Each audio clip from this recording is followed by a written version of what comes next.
시청자 여러분 안녕하십니까? 프레스룸 라이브입니다. 내년 상반기에 한국형 국부 펀드가 만들어집니다. 그리고 어제는 개인도 투자할 수 있는 국민 성장 펀드가 어제 출범했습니다. 이제 이 자리에는 박현주 미래에셋 회장도 등장을 해서 관심을 끌었는데요. 오늘 경제 라이브는 이 펀드들 소식부터 전해드리겠습니다. 강민욱 고려대 경제학과 교수, 정철진 경제평론가 나오셨습니다. 어서 오세요. 네, 안녕하십니까? 안녕하세요. 네, 정부가 내년에 한국형 국부 펀드를 만들기로 했습니다. 어제 기재부 대통령 업무 보고에서 나온 내용인데요. 먼저 들어보시겠습니다. 한국형 국부 펀드는 뭐 국내든 뭐 해외든 좀 이렇게 확장적으로 하고 싱가포르 테마색처럼 좀 자유롭게 민간 전문가들이 의사결정도 하고 해서 아주 수익을 낼 수 있는 상업적 베이스로 운영할 수 있는 그런 방향으로 저희들이 방안을 마련하겠다 이렇게 국가 부를 창출을 해서 후세대에 넘겨주면은 굉장히 뭐 그런 부분이 또 우리 미래 세대가 원하는 부분이고 이렇게. 네, 싱가포르 테마색 같은 펀드를 만들겠다. 이 테마색 펀드 엄청난 규모의 펀드죠. 예, 맞습니다. 이제 테마색 펀드란 것은 이제 싱가포르에서 상당히 성공한 세계에서 가장 성공한 국부 펀드라고 이렇게 평가가 되는데요. 네. 1974년도에 설립이 됐습니다. 그 설립 이후에 연평균 성장률이 10%를 꽤 넘는 아주 성공한 펀드라고 볼 수 있습니다. 1974년에 만들어졌는데요. 예, 만들어졌습니다. 상당히 일찍 만들어지고 네. 싱가포르가 상당히 성공을 해서 많은 네. 국가들이 이런 싱가포르 모델을 가지고 국부 펀드를 만들고 있는데요. 처음에 이제 지분을 어떻게 만들었냐면 싱가포르에 있는 국영 기업 지분을 바탕으로 테마색을 설립을 했습니다. 네. 근데 이제 이 국부 펀드의 특징은 뭐냐면요. 정확하게 국가가 소유를 하지만은 또 투자는 뭐냐면 민간 전문가들이 투자의 주도적인 역할을 합니다. 그래서 운용을 좀 더 잘할 수 있게. 예, 그래서 이제 결과적으로는 소유권과 경영권이 완전히 분리된 네. 그런 회사거든요. 그렇기 때문에 이제 상당히 투자로서 이익이 나는 분야에 전문가들이 투자를 함으로써 네. 계속 성과를 내고 있습니다. 아까 잠깐 봤는데요. 2억 달러에서 시작을 해서 지금은 3,200억 달러까지 성장을 한 펀드라고 알려져 있습니다. 와, 그러면 정말 수익률도 좋았다는 얘기잖아요. 네. 근데 지금 구윤철 부총리는 M&A, 뭐 부동산 가리지 않고 투자하겠다. 사악한 분야만 아니면 투자하겠다. 이렇게까지 말을 했어요. 어디에 그렇습니다. 투자를 하게 되는 걸까요? 자, 이 운용 방법이 되게 중요한데요. 네. 우리가 국부 펀드와 뭐 연기금을 좀 헷갈려서는 안 되는 것이 네. 뭐 국민연금이라든가 우리 연기금 같은 경우에는 수익도 중요하지만 안정성이 굉장히 중요하죠. 아하. 그런데 지금 이야기한 내년에 설립된다는 이 국부 펀드 같은 경우에는 뭐 우리의 외환보유국이라든가 뭐 정부의 돈을 가지고 실질적으로 투자하는 건데 이때 네. 최종 목표는 실은 상업적 수익입니다. 그렇기 때문에 기존의 연기금과 운용하는 방식이 사뭇 다르죠. 공격적으로 할 수 있겠죠. 굉장히 공격적으로 할 수 있고 그 네. 분야도 M&A부터 시작해서 아예 부동산 투자도 가능하겠고요. 비상장 주식을 먼저 사서 들어가는 부분들, 대안 투자들, 이제 앞뒤 안 가리고 들어가는 것이기 때문에 그러니까 실제로 우리가 알고 진짜 있는 사악한 분야만 아니면 투자하겠다. 이런 맞습니다. 워딩을 했어요. 연기금과는 네. 이제 사뭇 다르고 그렇게 네. 되기 때문에 운용하는 방식에 있어서도 민간 쪽에서도 뭐 프로 펀드 매니저라고 할까요? 이런 대부분의 실력자들을 또 같이 운영하는 그런 거기 때문에 네. 좀 늦은 감도 있죠. 왜냐하면 테마섹이라든가 사우디아라비아라든가 상당 부분에 이제 국부펀들이 가고 있기 때문에 네. 아마 그 점에 포인트를 맞출 것으로 보입니다. 네, 그리고 어제는 국민 성장 펀드가 출범을 했습니다. 이건 한 150조 규모로 만들어질 것으로 보이는데요. 여기는 개인도 투자할 수 있을 것으로 보입니다. 그런데 이 자리에 좀 눈에 띄는 장면은 박현주 미래에셋 회장 그리고 서정진 셀트리온 회장도 등장을 했습니다. 한번 들어보시겠습니다.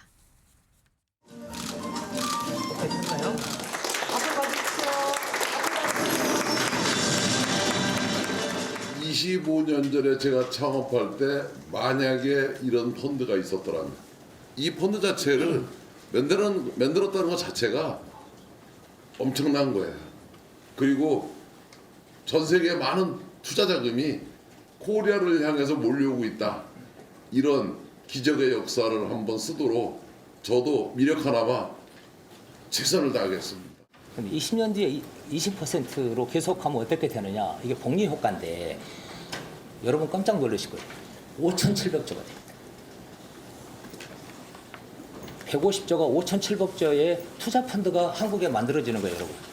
그래서 여러분들이 좀 적극적으로 도와주셨으면 좋겠다는 말씀.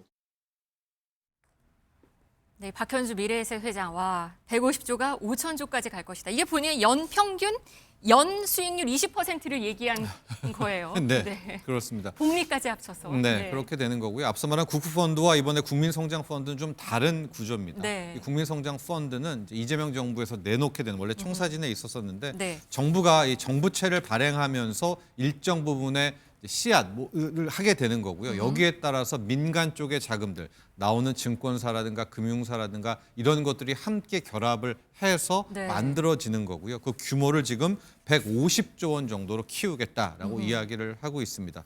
뭐 이따가 뒤에서 좀 자세히 이야기를 하겠지만 운용은 앞서 나왔던 박현주 회장 또 서정진 회장을 비롯한 한 20명 정도의 그야말로 실물과 금융 쪽에서 실증된 본인들의 경력과 이 업이 쌓아진 분들을 자문단으로 구성해서 네. 이 150조에 대한 운영을 책임을 맡기는 좀 그런 구조의 아웃라인을 그리고 있습니다. 주로 그러면 뭐에 투자한다는 건가요? 이게 좀 정해져 있는 게 있는 거죠? 아, 이 예, 펀드는? 맞습니다. 네. 예, 국민성장펀드는 이제 국부펀드와 다르게 이제 정책성 일관성을 중요시합니다. 네. 예를 들어서 이제 국가가 일자리를 창출해야 된다. 아니면 지방 경제 활성화. 그리고 또한 뭐 여러 가지 이제 정부가 원하는 AI 주도 산업 이런 정책성과 이제 일관성이 있는 부분에 투자가 되는데요. 그래서 국부펀드랑 가장 다른 점은 뭐냐면 국내 투자가 대부분입니다. 네. 왜냐하면 국내 일자리를 생산해야 되기 때문에. 그리고 이제 한 가지 예로서 뭐냐면 이제 예를 들어서 이제 투자의 수익성이 비슷할 경우 지방 투자랑 서울 지역의 투자를 이렇게 결정할 경우에는 지방 위주로 이렇게 결정을 하게 됩니다. 그럴 때 이제 자금 운용도 상당히 차이가 나는데요.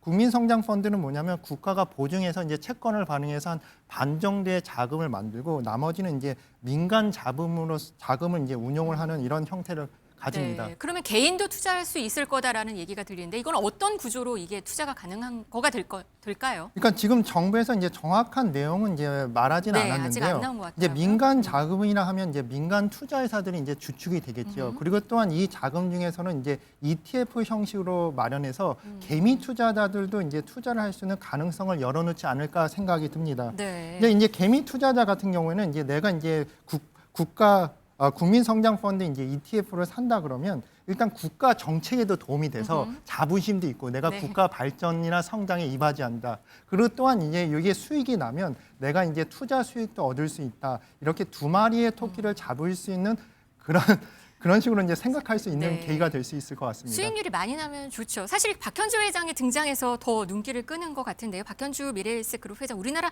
사실 코리아 펀드 옛날에 만들어서 수익률도 엄청 처음에 좋았었고 그리고 미래에셋 지금의 미래에셋까지 된 어떤 펀드 대박으로 된 게 아니었냐 이런 얘기도 있거든요. 그렇죠. 그러니까 수익률을 좀 더 기대하는 부분이 있는 것 같습니다. 네, 현재 우리나라 금융그룹을 보면은 자수성가해서 이렇게 미래에셋 금융그룹처럼 만들어 놓은 케이스는 없죠. 거의 이제 은행 라인이라든가 금융지주사 라인들에서는 찾기가 힘들고요. 네.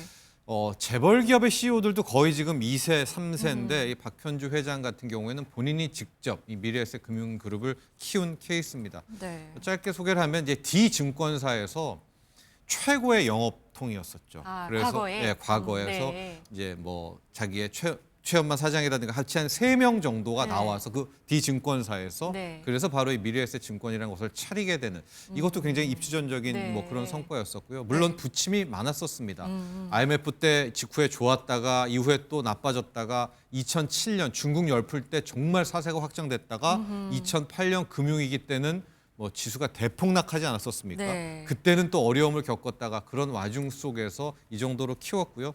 지금 놓고 보면 아까 20명 정도의 자문단이라고 이야기를 했는데 네. 그래도 박현주 회장 라인 또 서정진 바이오 쪽 이런 쪽에서 굉장히 좀 많은 판단에 있어서의 주도권을 차지할 것으로 보여집니다. 네, 근데 과거에도 사실을 또 생각해 보면 박현주 회장에 대한 기대는 있지만 과거에 정부 주도 펀드들 있었잖아요. 문재인 네. 정부 때 아니면 이명박 정부 때 그런 펀드들은 잘 됐었던 건가요? 당장 떠오르는 게 문재인 정부의 뉴딜 펀드 있었고요. 이명박 정부로 가면 그때 녹색 펀드, 녹색 성장 펀드라고 해서 굉장히 좀 그때도 언론 보도들이 많았었습니다. 네. 이제 박근혜 대통령 때의 통일 펀드는 사이즈라든가 이런 거에 비해서는 좀 작았었고요. 윤석열 대통령의 밸류어 펀드는 이제 시작하다가 이제 계엄 사태로 저렇게 됐었거든요. 오, 하나씩 다 있었네요. 네. 그러고 보니까. 그런데 다 보면 네. 1년에서 1년 반 정도가 맥시멈이었다. 네. 그러니까 펀드 설립하고 최초 1년 정도, 6개월에서 1년 정도까지는 실제로 투자처도 발굴되고 수익률의 성과도 나왔었는데 그 다음부터 그러니까 뒤에까지 추적해 보면 결과가 좋았던 적은 이 정부 주도 펀드가 단 한 번도 없었거든요. 이번엔 그래서 좀 다를까요? 네, 그래서 이번에 좀 다르게 하겠다라는 게 네. 이재명 정부의 방침이었었고 규모 자체는 처음 보는 규모입니다. 150조라는 규모 자체는 네. 처음 보는 것이고요. 앞서도 잠깐 교수님도 이야기를 해주셨지만은 지금 이게 뭐 금융그룹뿐만이 아니라 금융회에서 다시 자펀드를 만드는 겁니다. 그러니까 우리 국민들이 내가 직접 국민성장펀드야 이렇게 투자하진 않겠고요. 네. 뭐 가령 미래에셋증권에서 또 하나의 펀드를 만들어서 그 아래 그렇죠. 펀드가 아래 만들어지고. 자펀드, 손자펀드를 통해서 개인이 결과적으로 투자를. 투자할 수 있는 개인의 길을 마련해 주겠다라고 네. 하고요. 특히